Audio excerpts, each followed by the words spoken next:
Hi, today I'll be talking about the English language art standards.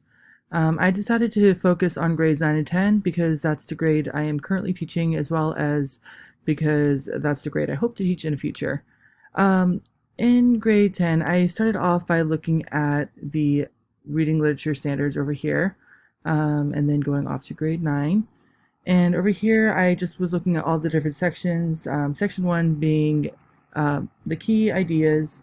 In here, we're supposed to be looking for the text and evidence and themes and analyzing characters. And then we go on to craft and structure, and we're looking at words and phrases.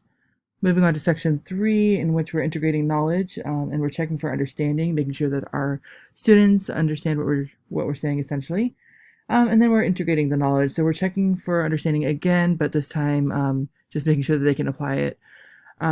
So from here, I went over and I focused on the writing standards over here at grade 9 as well.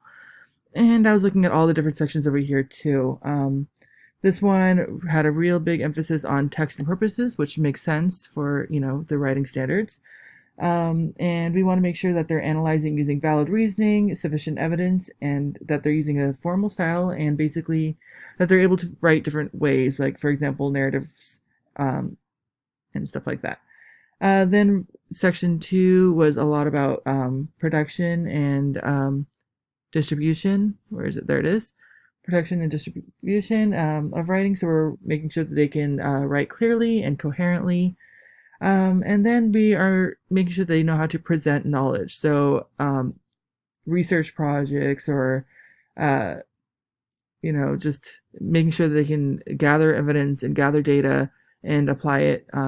And then range of writing. And by this, they mean different tasks, different purposes, different audiences. So it's not always literature. It could be, nonfiction.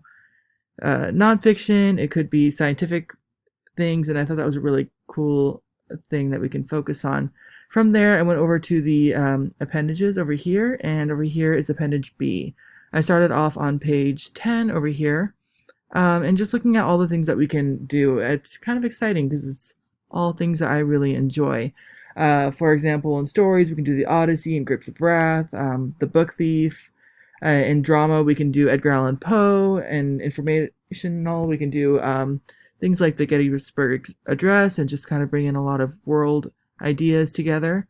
From then, we're going to go to page 110, where it gives a little bit more detail. I like that they give us some, complete things that we can work with, some ideas. They have translations already out for us, and just a really good resource for, ideas and things that we can use in our own classroom. So I thought that was really neat.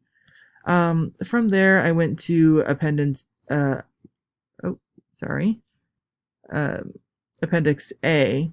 So that's over here. And this one I thought was really interesting because I was looking at it, and apparently they used computer programs to figure out the difficulty levels of all these different texts. And I was highlighting over here. They use 6 different computer programs, and I thought that was really interesting because that means that there's not really,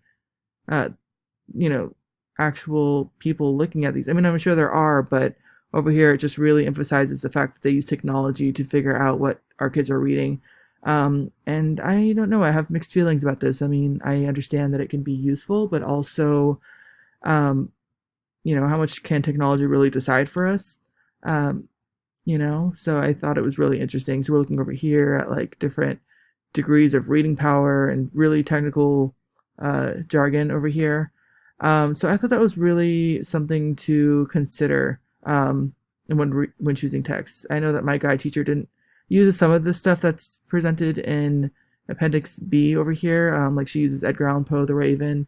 But some other texts that we're using are not in this list, and I'm assuming that it's because, she has a little bit more insight than maybe what this computer program is telling us that we should be teaching.